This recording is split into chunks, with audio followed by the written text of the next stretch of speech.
mbokk internet du Seneweb jërë ngeen jëf tolluwaay tey mi ngi dalal Mame Mbaye Niang ministre chef de cabinet du président de la République monsieur le ministre am nañu mbégte dalal la ci Seneweb. maa la gën a am mbégte ci waxtaan ak yéen surtout ak waa Seneweb ak sama xarit yi nga xam ni yàgg naa leen wax ni que dinaa ñëw toog ñu waxtaan ak merci aussi ci opportunité bi ngeen ñuy jox pour ñu mën a wax ak suñu mbokku dootul internautes yi yëpp mais sax suñu mbokku Sénégal yëpp. dinañ ñëwaat ci wàllum politique ci biir waxtaan bi waaye dañuy wax tamit ci li nga xamante nii président Macky Sall defoon ni ko yite muy dem ci biir réew mi Sine Saloum notamment ngir def benn tukkib nemmeeku ci wàllum mbay. ci jamono joo xam ne aussi am na leneen lu xew ci réew mi dina ci ñëw mais déjà tournée agricole bu président de la République lan lañ ci mën a jàngat. xam nga man dégg naa ŋàññ yi c'est normal ah ku d'accordul nga ni d'accordu ba dégg naa tamit wax ji ku ci àndul bu la neexee nga ni ànduma ci mais ku xamoon li sabab loolu xëy na doo taxawee nii wala boo taxawee nii mooy que nag yow buñ la wanee naaj bi nga ni naaj lii du naaj parce que tournée économique bi mu def jagleel ko mbay mi ak sàmm gi léegi junj nañ ni que am na feebar bu dugg ci àdduna bi ñu ñëpp ñu nangu ni que ça a paralysé l'économie mondiale mooy maanaam koom-koomu àdduna bi lépp a taxaw lépp a taxaw dëkk yëpp récession la ñuy wax Sénégal ñu ngi fiy wax récession mais ci ndimbalu yàlla ak peut-être anticiper bu président de la République anticiper ci gis-gisam xëy na ñun duñu am récession ndaxte nawet bi yàlla def na ci sutura donte am na ay dégâts mais tey ñi nekk ci mbay mi yëpp ca mu concerné 70% wu population Sénégal dama koy fàttali 70% wu population Sénégal ci mbay la ñuy dund dinaa ci ñëw léegi pour expliquer la président bi mu gisee biñ ko joxee prévision yi mu gis ni que économie bi taxaw na li mu njëkk a def mooy xool ñaata lañ defoon ci mbay mi daaw ak ñaata lañ prévoir woon def ci mbay mi ren mu ni nañ ci yokk 50 nañ ko yokk de 50%. loolu tey dina tax ba ñun récession économique duñ ko am lu tax parce que tout simplement nawet bi alhamdulilah nangu na yàlla na egg fa suñu yaakaar egg production agricole yi ci fànn yëpp dugub mboq gerte ak même ceeb prévisionnistes yi nee nañ dina yokk de 25 à 30%. bu yokkoo de 25 à 30% dina xaw a correspondre à 1,5 point de croissance donc ñi doon xaar réew mi nërmelu ñu dugg ci récession mais incha allahu rabbi duñ dugg ci récession loolu bu amee ci réew yàlla ci kàttanu yàlla ak gis-gisu ka jiite réew ma am mais baax na parce que ci àdduna lañ nekk ci économie bu global lañ nekk baax na loolu atu boobu ñu wane ko suñ partenaires techniques yi ak financiers yi pour que ñu gën a jàpp investissement privé yi continuer ñëw parce que mënoo am économie bu nekk à risque ba pare nit ñi di ci def duñ ko def mënoo nekk ci récession ba pare yeneen ay privé ñëw di ci def seen xaalis. mi ngi soññ sax opérateur privé yi ñu gën a investir ci wàllum ferme laitière yi. loolu li tax mu mën a nekk mais ay jéego yu ñu def ci mbay mi la damay faral di fàttali ni que Sénégal 70% wu sénégalais yi mbay la ñuy dundee waaye boo jëlee famille type mooy maanaam ñi ci ëpp moyenne bi mooy famille sénégalais boo gis entre 1 hectare ak 1,5 hectare lay bay ci ñetti weer dunde ko at 1 hectare ak 1,5 hectare 2012 seen rendement 800 kilos la woon par hectare 800 kilos par hectare ku bay 1,5 hectare donc di nga am 1200 kilos boo amee 1200 kilos nga jaayee kilo gerte buñ xolli ba pare 160 francs 2012 jaay xollit yi jaay ngooñ bi loolu nga daan dajale dund ci at. mais béykat yi nee nañ ko yóbbu au moins ba 500 francs kilogramme bi. xaaral dama lay wax liñ fi fekk ak jéego yiñ ci def pour expliquer la mbay mi li ci président def nan la mën a sauver croissance économique bi ba du ñu nekk ci ay chiffres yu négatif léegi ki nga xam ne 800 kilos moo nekkoon rendement ren mi ngi rendement mi ngi ci 2 tonnes par hectare li tax mu nekk 2 tonnes par hectare mooy stratégie bi président def ci agriculture bon jaarale ko ci ministre de l'agriculture yi fi jaar yëpp nag quand même mooy nañu tànn jiwu bi li ñuy ji day doon jiw bu baax ñu investir pour def li ñuy wax recapitalisation semence yi mooy maanaam ñu non seulement ñu yokk qualité bi mais mu disponible mu ni nañu mécanisation agriculture bi ñu dugal ko biir PUDC pour procédure yi gaaw ñiy bay plus de 200 hectares am ay tracteurs ñi nga xam ne ñi ci ëpp mel comme ni ma la wax léegi ñiy bay entre 1 hectare ak 1 hectare 5 mais ñu jox leen matériel agricole roulant yi yeneen yi machines yu ndaw yi donc boo tànnee jiwu gi jox leen machine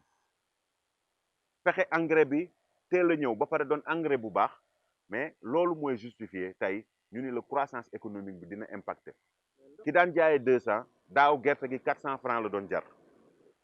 loolu mooy yokkute te li ëpp ci ñun loolu la ñuy dundee. mais 200 francs lañ maintenir woon mais 200 francs lañ maintenir woon. non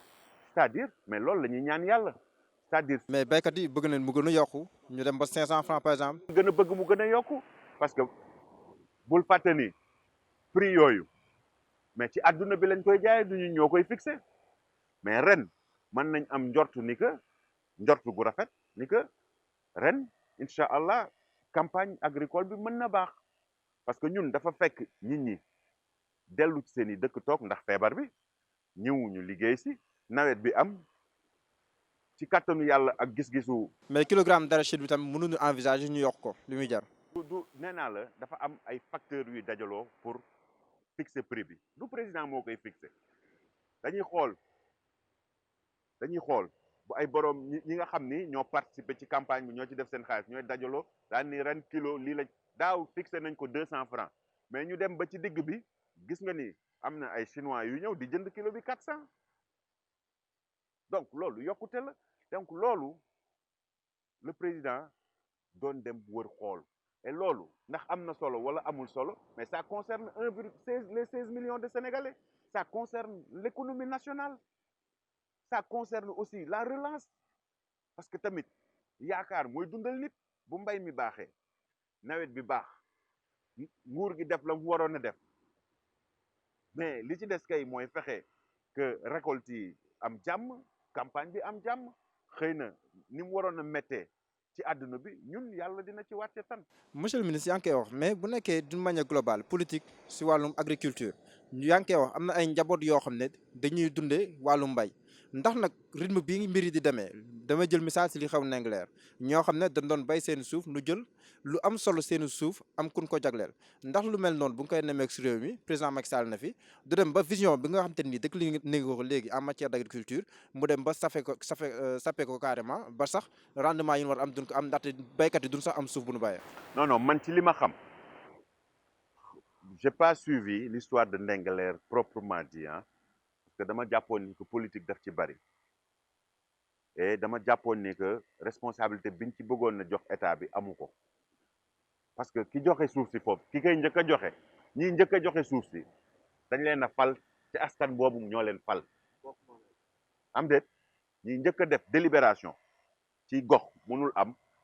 te conseil municipal bi dajaloowul conseil municipal bi du man maa leen fa teg du président moo leen fa teg du gouverneur moo leen fa teg dañoo dem ak seeni morom jongante ñu ni ñii la ñu wóolu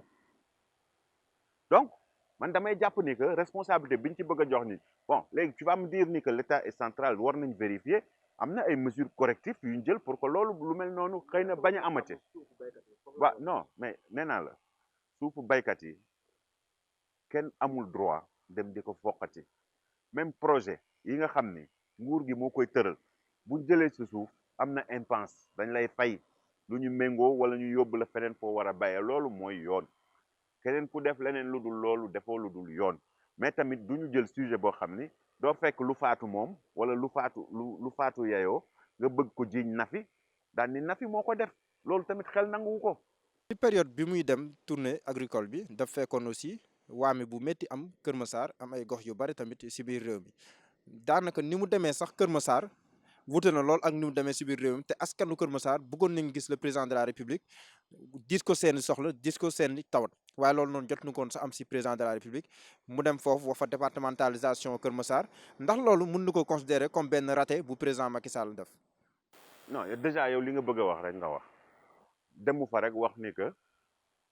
dina def Kër Massar département bi mu demee wax ne waa Kër Massar dinaa leen génne ci mbënn mi nii laa koy defee lii laa koy defee xayma bi lii la mais yow buggoo ko wax xëy na. non yaa fi toog pour waxal ko loolu. déedéet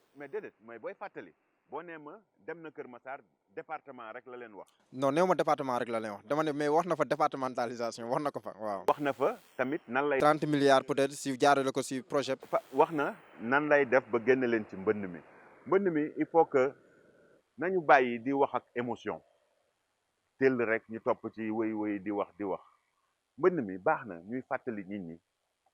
biñ ñëwee lan moo fi amoon 2012 ñaata junniy sénégalais ñoo dëkkoon ci ay école ak foire 2012 ndox danga fi daan fekk Wakhinane Nimzatt ndox taafa at ndoxu ren fekk fi ndoxu daaw loolu lépp ndoxu déwén nar leen fee fekk loolu moo fi amoon ay Dalifort ay Wakhinane Nimzatt biñ ñëwee jamono jooju choléra lañ doon traité ndax ndox muy taa ba yàgg fi mu am ay feebar yu tudd choléra li may wax ni am na wala amul 2012 choléra mbënn mi ay choléra la fi àndaloon est-ce que léegi am na est-ce que fi daan taa mooy taa ba léegi. banlieue bi da daan taa ba léegi mu ngi taa. déedéet fan ci banlieue bi. Kër Massar taa na. ah ma ne fi daan taa fi mbënn mi daan am dëggantaan du woon Kër Massar bokkul woon ci point ci localité critique yi nañ waxante dëgg rek fi daan taa dëggantaan ay Dalifort la woon fi daan taa dëggantaan ay Wakhinane Nimzatt la woon bu soobee ren ba ndox bi ba déwén daf fay nekk loolu ndax mi ngi fa mais investissement moo ko fa dindi léegi yeneen yokku ci mais dinañ ko traité comme li nga wax Kër Massar nee na boroom xam-xam yi nee na ñaari canal lañ fa war a gas nee na leen bu nawet bi jeexee dinañ door liggéey bi état du Sénégal contribution bi mu ciy def 13 milliards la dajale nañ ko ñi ngi seet partenaires yi pour ñu yokk ci 30 milliards pour que ñaari canal yooyu am mais tamit wax na leen ni que nañu bàyyi parce que foofu ñu dëkk noonu boo jëlee carte Sénégal 1960 carte bi nga xool situation hydraulique bi di nga gis ni que foofu ay dex la woon léegi nag il faut que maire yi ak ministère de l'urbanisme commencé waxtaan ñu bañ a joxe ci autorisation de construire fu nekk nee naa la ci biir campagne électorale bi man toog naa président di sommet ministre de l'intérieur pour mu wax gouverneur de Dakar nañ arrêté lotissement bi ñuy def technopole parce que am na ñu demoon di ko sëq dañ koy def di nëbbatu après boo arrêté mais def nañ fa stade mais def nañ fa stade quand même xam nga tamit nguur gi moom moo war a joxe le bon exemple bu nekkee def nañ fa stade arène nationale fa la nekk mais yow amoo droit waxee comme ni ngay waxee non man fee rek laa la jox déedéet du fee ah arène nationale néew fa non du fee yow arène nationale mi ngi fa déedéet yow bokkoo ak ki nga xam ni fee la dem toog 1000 francs connexion am la am lu ko neex lay wax yow on suppose ni que balaa ngaa ñëw toog ak man gëstu nga arène nationale projet la munoo ko def ci amul étude d'impact environnemental loolu d'accord nañ si c'est pas possible d'accord nañ si mais am na ay environnementalistes yu bëri yoo xam ne nga ñoon nañ ko loolu mu nga ko d'accord ak man defal ndànk état quand même il faut qu'on soit sérieux affaire yi duñ ko gérer ci yaakaar naa foog naa diw wax na ñi ñuy fay xaalis alal lañ leen di fay pour utiliser seen xam-xam ñu xool li mën a nekk ak li mënta nekk duñu jël 30 milliards wala 30 et quelques milliards yu ñu jox di ko teg ci ay feuille ay fala étude bu sérieuse mooy am ñu xool bu ndox amee nan lay demee mbënn bi ngay wax ci yenn localités yi mais études yi ñu defoon pour dimensionner assainissement bi c'est des études yoo xam ne ci 10 ans lay am mais ñu jàpp ni que ren li wàcc ci ndox fanweeri at a ngi nii quantité boobu wàccul donc xel war naa mën a nangu ndox mi def ñaari fan ñetti fan ñeenti fan balaa muy dem mais nga dellu si ci ñun liñ fi fekkoon mooy ndox mu fiy taa at ba ndoxu déwén fekk ko fi ba choléra fekk ko fi ñu jënd eau de javel di loolu moo amoon man neewuma lépp mat na neewuma lépp yemb na neewuma lépp inondation amul am na mais fa mu daan am bi ñuy ñëw tey jii nii foofu amul feneen a am ay pexe ñi ngi ñëw ci ci plan décennal bi ñu eggale ko. balaa di ñëw si plan décennal de lutte contre les inondations ak 700 milliards rek yu tag yi ñu wax ne que def nañ ko si wàllum symbole. si wàllu non dina ñëw si plan décennal bi. xam nga man ngay waxal. waaw mais dina ñëw si plan décennal bi. 750 milliards yi ngay wax. voilà dina si ñëw. dama lay rectifier da nga ni ñoom ñi ngi koy wax. si man la defuñu ko ci. demewul noonu. d'accord boo si ñëwaatee ma leeral la nan lañ ci def. voilà dinañ si ñëw mais si wàllum symbole président Macky Sall bi mu demee askan Kër Massar jotuñu am ak moom contact bi ñu bëggoon am ak moom président Macky Sall dem si Fatala dem sax ba fopp ay gaynde ndax si wàllum symbole ak si wàllum communication loolu maanaam yàqul doxalin président Macky Sall si wàllu wi.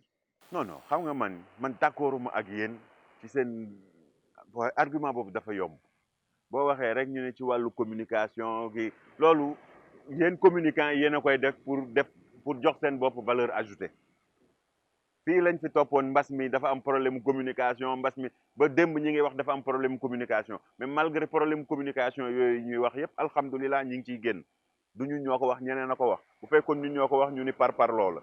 amul problème communication problème cohérence la président de la république bu demee Kër Massar ñëwul pour moom ci boppam jël ay pelle kenn dénk ko ay pelle kenn dénk ko ay brouette président de la république réew mi lañ ko dénk ko alalu réew mi dénk ko dooley réew mi loolu lay utiliser pour génne askanam ci ay jafe-jafe président de la république bu demee Kër Massar xaaruñu pour mu déglu am na ñoo xam ni dañ leen di fay pour ñu déglu am na ñoo xam ni dañ leen di fay pour ñu xalaat am na sous-préfet am na préfet am na gouverneur mais quand même y a le ministre de l'intérieur y a un dispositif de renseignement président de la république soxlawul dem Kër Massar pour xam lan moo xew Kër Massar donc mais day impulser pour wane ni que ci priorité mi la bokk et que mi ñëw na pour masawu leen donc loolu la mais boo bëggee jël fii nii naan ay problème communication dem na Fatala dafa dem parce que dafa def tournée ba pare dem yendu fa néeg biñ doon noppalu foofu la nekk ñam fa fekk si daan ni ko mais kay xool ñun investissement biñ def fii nii mu ñëw visiter pas de problème communication foofu na gaynde fabul gaynde lan lay wàññi réew mi. léegi ñu wax si plan décennal de lutte contre les inondations yaa ngi wax sànq ne kenn def si 700 milliards wala lu ko jege je prends au mot le directeur de l'ONAS Lansana Gagny Sakho mi ngi wax ne que. ni que 80 milliards lañ ci def. mbir mi ñetti pàcc la bi ma déggee 5,5 milliards pour wàllum aménagement du territoire restructuration ak de logement 484 milliards. troisième pàcc bi moom mooy construction des réseaux gestion des eaux pluviales loolu 271 milliards la boo ko boolee lépp mu war a toll si 765 wala lu ko jege donc loolu mën nañ wax ne budget prévisionnel bi loolu la woon léegi au bout du compte après 8 ans nan la mbir yi demee. mais ni mbir yi demee moom wax na ko xëy na dañ ko bëggul déglu rek ci loolu ñetti pàcc yooyu du jàpp nga ni que 400 et quelques milliards pour reloger la woon. ay cité gàddaay ay Tawfekh loolu ci fan lañ ko tabaxe xaalis boobu la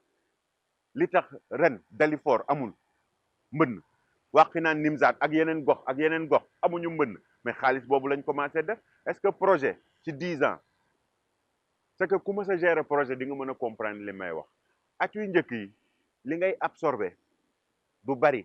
parce que li ci ëpp ay études la boo deful études yi ñu dafa paraxi boo toppul procédure yi ñu ni dafa def gré à gré njublang na xaalis bi donc dañuy jàpp ne que projet buñ ko étendre ci 10 ans ñett ak ñeenti at yu mujj yi ci la ressources yëpp di commencer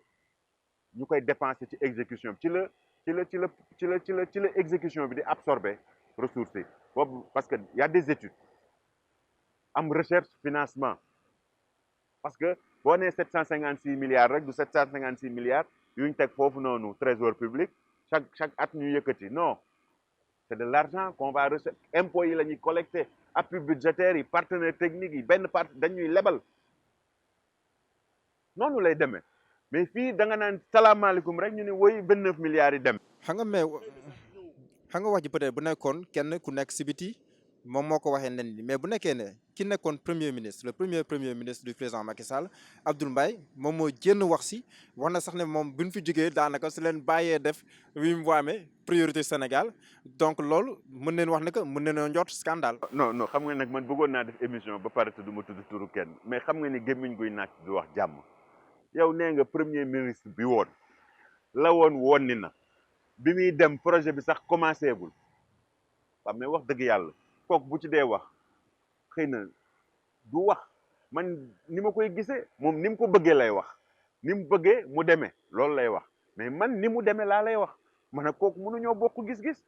premier ministre bi woon moo ko tàmbali moo ko bëggoon a tàmbali jotu koo tàmbali keneen na ko eggale léegi nga def ni kooku man ay waxam dinaa ci non na leen waxante dëgg waxuma ni ko xamul waxuma ni que mënul en tout cas lépp lum ci wax ci rajo bi la ko dégg am na beneen affaire bu am boo xam ne xëy na c'est le moment ñu ñaawlu ko am na ñu bokk ci ñun ñoo xam ne bëgguñu yëpp yi dox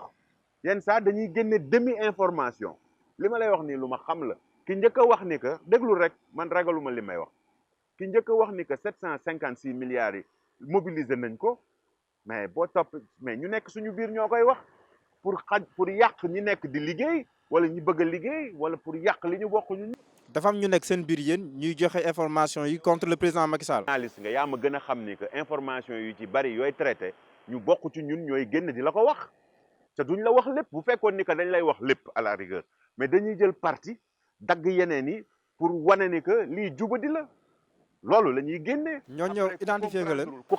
xamul nan la nguur di doxee ku bëggul a xam ku amul jotu dem assemblée nationale vérifier parce que li ñuy def lépp après day jàllaat foofu mais après mooy indi wax yi ngay wax. ñooñu identifié nga leen. mooy indi wax yi ngay dégg ñu naan ay scandale fii boo ci topp dem ba ci fond ba tu t'aperçois ni que dara amu ci boo ci topp scandale yi ñuy wax yëpp boo ci topp jël ko du début à la fin boo ci topp bi mucc mooy xaw ma lan ay pétrole woy jaay nañ pétrole bi France jox nañ ko France jaay dañuy sous-estimé waa France fay ñu ba pare signé ak ñun ba pare jox ñu lépp ñuy jox dem bënn amul pétrole donc nañu ñuy xalaat ñi xam nañuy wax. yow ñooñu identifié nga leen. non man du man maa leen di identifié ba en fait egguñ ci stade boobu egguñu ci stade boobu. mais Mame Mbaye yow yu si bëri da ngay junj rek waxoon nga fi APR am na ñoo xam te ne nii dañuy comploter contre le président mais après au bout du compte voilà amoo si indiwoo si benn firnde bu wóor. xam nga man ragaluma bu may wax bu laajee wax tur dinaa wax tur mais du yow yaa may wax man kañ laay wax man maay xool man kañ laay wax ak lan laay wax du nee nga man dama ni pat toog mais man du man du ma wax en fonction de yow li nga bëgg di ma wax en fonction de li keneen bëgg damay wax en fonction de fi ma bokk nan lay doxe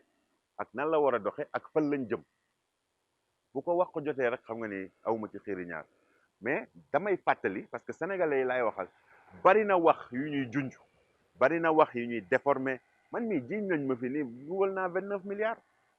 xaalis bi dem na ñi am sax ñu naan yóbbu na ko Thaïlande ñi naan yóbbu na ko fee xaalis boobu tey moom la ñuy eggale kon 4 domaines agricoles yi ñu tabax fan lañ jëlee xaalis bi nan la 29 milliards mën a réere ci ay kees après ñu jiiñ la ko toog ba mu neex leen après ñu ne noo feeñ na taf yëngal dem après ñëpp fàtte mais donc nañ def ndànk moi je pense ni que ay responsable lañ je pense que li ñuy wax dafa am fu ñu ko war a teg waruñu ko teg ci féewaloo mais waruñu ko teg tamit ci ñàkk xam parce que nit dina ñàkk xam wax loo xam ni da ngay foog ni que dëgg la parce que ngëm-ngëm bam ciy boole mais fekk dara amu ci parce que ñàkk xam ni yëf yi doxe la. léegi ñoo si wàllum politique si sa xalaat kan moo war a nekk chef de l'opposition du Sénégal. mais ci élection présidentielle lañ jógee lii dëgg mooy te am na ku sénégalais yi wóolu ba mu falu légalement mais am na ku topp ci moom ki topp ci moom moo war a nekk chef de l'opposition loolu la xel nangu donte ànduma ak moom xëy na sax bu ma sañoon moom mooy nekk chef de l'opposition mais lii dëgg dañ koy wax. Idrissa Seck tekkaaralam bi ñu bëri dañoo jàpp ne ko dafa nekk di waxtaan ak président Macky Sall am na ñuy naan sax mu ngi koy jox si suuf am na ñuy wax ne que maanaam poste chef de l'opposition lañ ko bëgg a jox am li muy ànd ak koppar yow chef de cabinet bu président de la République. laaj Idrissa lu tax mu noppi man bokkuñu parti ànduñu déggantewuñu gisantewuñu gisuma ko fa may liggéeyee gisuma ko mu toog ak sama patron yëguma lu ni mel boo toogee ak moom mais xel war naa mën a nangu Idrissa xam na nan la nguur di doxee Idrissa nekk na premier ministre Idrissa nekkoon na au cœur d'un dispositif bu dul dara 2000 ba 2004 Idrissa ci diggu nguur gi la toogoon xam na nan la réew di doxee xam na kañ la war a wax kañ la warta wax lan la war a wax ak lan la warta wax mais bu fekkee da nga toog rek buñ ne tëll rek nga jóg commencé yuuxu wala la njiit dafa am mandarga boo toogee ak moom nag nga laaj ko. kon silence bi yow boo koy analyser da ngay jàpp ne que mën nga ko nangul moom si posture am si jaar-jaaram du tekki leneen mais day silence boobu tamit xel mën na koo nangu. man analyser wu ma Idrissa man bu samay pexe jubee Idrissa du toog fii man sama parti di taxaw fële lu tax may xalaatal Idrissa na ko ñeneen xalaatal ñi ànd ak moom nañ ko xalaatal man ñi may xalaatal mooy ñi ma àndal ak fi ma bokk mais dama ni boo wéete mais dama ni la am na jaar-jaar bu tax mu war a mën a xam nan la réew di doxe xam lan mooy dëgg lan moo dul dëgg lan mooy ay nax lan moo dul nax am na expérience politique boo xam ne quand même dañ koy dangul ni que mënta bokk ak ki nga xam ni xamul dara ci yëf yi day tëbaka dal rek. gis nañ ne Covid 19 yëpp critiqué wul le pouvoir en place jénnewul benn kàddu si kii bi bon ak tam li ñu mujjee gis si Covid bi ndax mën nga jàpp ne que kon posture bu baax la woon Idrissa Seck quoi qu'on puisse dire il a eu raison sur ce coup. non moi je me dis qu'il a compris et loolu laa doon insinuer sànq man la dafa xam na lu nguur di doxe tey ñi doon ŋàññi doxalinu Covid bi yëpp noppiwuñ nangootuñ ci sax wax oui c'est une catastrophe tëj na jumaa yi tëj na lii anuñu tey noppiwuñ léegi dañ naan la sax way yéen a ngi tere lii di def lee ñun bu ñu bëggul woon feebar bi jóge fi dinañ def liñ def lépp. mais président Macky Sall gis nañ mbooloo teeru ko nag gis nañ mbooloo teelu. foo ko gisee. si tournée agricole bi. man maa ngi woon ci tournée bi. gisoo mbooloo bi. non am na mbooloo. mais koo gis dafa takk masque. mais ba tey xam nga takk masque rek doyul. defal ndànk c'est-à-dire il faut pas aussi qu'on se raconte des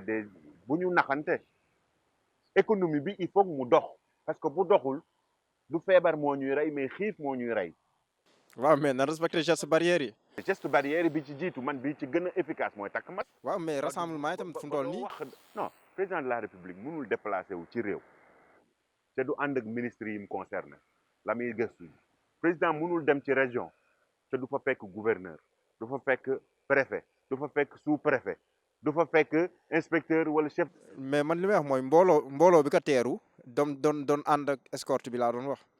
ah mais ñi nga xam ne seen dund dafa changé bu ñu bëggee ñëw taxaw ci tali bi ban escorte ñooñu ay responsable politique lañ yóbbuwuñu leen ñooy taal seen oto taal seen essence man photo yi ma ci gis dañ ma wax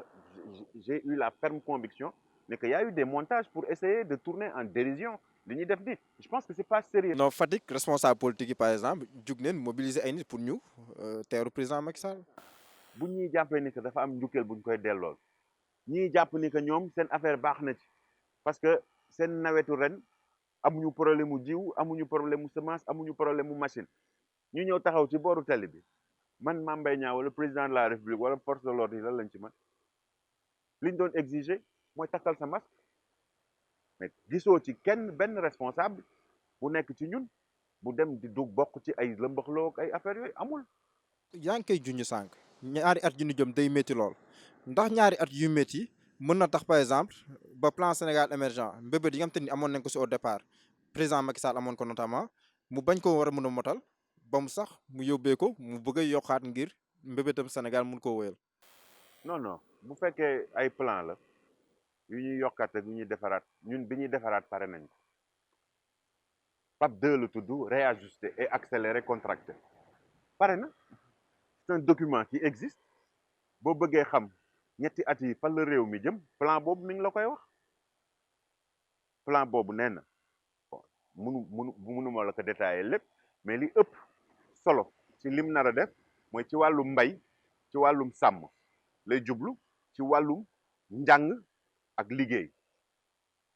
ak ci wàllum énergie ci loolu lay gën a liggéey wàllu wér-gu-yaram moo ci jiitu loolu moo tax ñu ni ci biir ñetti at yooyu xaw ma non dina romb ñetti at loolu juróomi at yi dinañ def 500 milliards ci ay télésanté développer technologie yooyu ci wàllu wér-gu-yaram loolu njàngat gi ñu am la ci li dal ci réew mi njàngat biñ ci am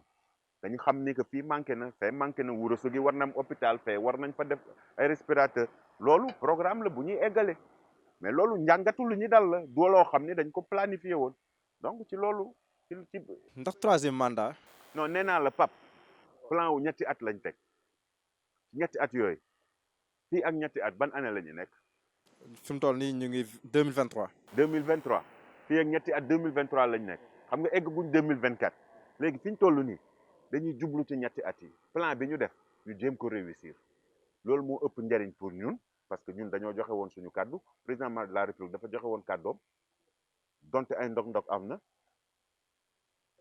sénégalais yi am ci yaakaar loolu la ñuy def léegi li nga ma bëgg a wax loo naan ay yokk ma. waaw parce que am na ñu bokk si yéen ñu jàpp ne que légalement le président Macky Sall mën na briguer beneen mandat à partir de 2024. koo dégg mu naan ay troisième mandat deuxième quinquennat troisième ku jàpp ni que da nga koy wax pour defal président yaa ngi ñuy lor arrangé woo président ku jàpp ni que il faut nga wax ko pour mu wax léegi pour yow nga xam nan ngay def jëlal say bagage nga dem nga ber sa yooru yoon ñun du lu ñuy wax bu fekkee ci wàllu politique ci ñetti at yi suñu priorité mooy élection locale yi élection locale yi xamaguñ ban date la parce que ñi ngi waxtaan ak suñuy nawle pour jàpp date lépp luñ fay def buñ xamee ban date la loolu mooy priorité ci élection yi. non président boo fi bàyyi élection locale bàyyi fa élection législative bëgg ñoo wax loo xam ni ñoo xam ni désaxé ñu rek mooy seen kii. fi mu toll nii ñu ngi wax dàq mun na am ñu dàqaat local yi ndax buñ ko dàqee mun am incidence si législative yi si war a topp ba sax après mu juraat ñu dàqaat présidentielle 2024 loolu tamit hypothèse la boo xam te nii ku mel ni Barthélémy Dias teg na ko mu tuddee ko le demi troisième mandat. non mais Barthélémy xalaatam rek la wax mais li wér te wóor mooy est que calendrier républicain bi il faut que ñu xoolaat ko li tax ñu war ko xoolaat mooy mënuñu fi nekk at bu nekk élection am Sénégal non seulement ça coûte cher ça empêche les gens de travailler mobilisation ressources yi concentration bi mu war pour doxal réew mi ak doxal projet yi day xaw a jafe parce que boo jógee ci élection bi yaa ngi ci élection bi li am ba am mooy est que loolu war nañ ñi ngi ciy waxtaan fële mais ku la wax ni que day impacter élection 2024 yi li ñuy wax nii yëpp mën nañ ko def fii ak 2024 nee naa la ñi nga xam ni dañ ñoo bëgg a waxloo ay waxi mandat defuñu lu dul bëgguñoo yàqal boo bokkee ci ñun ñi koy mbébét mooy ñi am seen plan wu bopp wala di préparer seen bopp ñooñu nañ ñu dimbali ñu dem ber seen yoonu bopp ñi nga xam ni dañu foog ni que buñ waxee ni que Macky mën na def troisième mandat te duñ expert juri amuñu expertise ci ay élection wala amuñu expertise ci loi ñooñu wax dëgg yàlla nañ xam ni que defaruluñ ko mais ñi ngi koy yàqal ñun amuñu benn yoon intérêt pour di wax yooyu nee naa la ci wàllum politique buñ dee wax nañ wax ci local yi ñu jëm nañ wax ci législative yi ñu jëm loolu moo ëpp njëriñ bu dee ci wàllu liggéey nee naa la PAP 2 bi réajusté contracté mooy suñu mbébét amuñu droit def leneen président de la république nee na dafay woo sénégalais yëpp opposant société civile association ñoom ñëpp pour ñu ñëw xool ku ci nekk fi nga mën a taxaw nga taxaw fa pour que ñu def ko pour au moins éviter récession déwén ak après déwén parce que ren yàlla dimbali nañu ba moom gis-gis bi mu am ci mbay ak ndox mi ni ko yàlla suñu borom wàcce xëy na duñu egg ci récession. ndax jotul parce que président Macky Sall bi ñu ko falaatee ba tey ñu ngi wax troisième mandat bu nee ba si mu ñëwaat ndax jotul président Macky Sall mu wax oui wala non comme ça askan bi ku si nekk am si lu la leer nag ñu jàll sa leneen débat bi jeex benn yoon. xam nga loolu yow lay permettre ak ki nga xam ni moom dafa bëgg ñuy toog di politique rek loolu amul njëriñ askan bi li amal njëriñ mooy kanalu Kër Massar yële nan la ñuy def ba gas ko balaa déwén li amal askan bi mooy xale yi nga xam ni formation professionnelle certes jóge nañ 20 000 egg 80 000 nan la ñuy eggee 150 000 pour mu gën a absorber li amal njëriñ askan bi mooy dëkk yi amul courant ñu fexe mu am courant li amal njëriñ askan bi mooy baykat yi amuloon matériel ñu am di leen matériel débat yooyu moo ëpp njëriñ fi nga xam ne nit mënu faa faju ñu fexe ba nit faju fa fi nga xam ne nit amu fa ndox ñu fexe ba mu am ndox débat yooyu moo ëpp njëriñ toog naan Mame Mbaye candidat la Mohamed candidat la Diko mooy présenté wu 2024 amalul njëriñ askan bi. njëkk bi ma cookaas sa Moustapha Diakhaté nee na bu ko jéemee dina daj lu gën a métti lii président war a dajoon. mais Moustapha xalaatam rek la wax et puis Moustapha mënul wax leneen lu dul loolu. mënul wax leneen lu dul loolu mais encore une fois man mënuma wax nit ñi duñu wax ci loolu ba pare après man sama bopp ma di ci wax. mais amoon naa mbégte dalal la lool ma bàyyi la nga tàggatoo. jërëjëf maa gënoon a am mbégte gëj naa def exercice bii nii bon j'espère que tontu naa ci sa laaj yëpp et que def naa sama kéemtulaay kàttan pour leeral jàpp ni que visé wuñ dara njariñ Sénégal moo ëpp njëriñ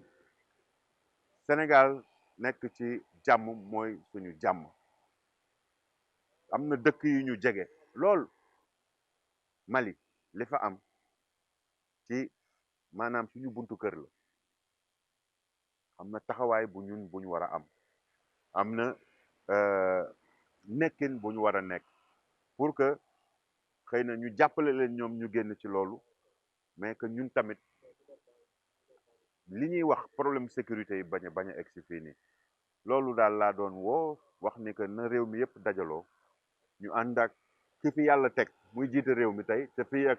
ñeenti at moo fi nekk am na yéene ci réew mi am na plan ci réew mi bëgg na ànd ak sénégalais yi man yëpp ñu ànd loolu nag boo ko bëggee def muy ci biir ak ci biti dina am ñu dul d'accord mais ñu taxaw jaamaarloo ak ñooñu ngir njariñu réew mi. jërëjëf monsieur le ministre amoon nañu mbégte dalal la jërë ngeen jëf yéen ñu doon teewlu dig leen daje at beneen gan jaa ngeen jëf.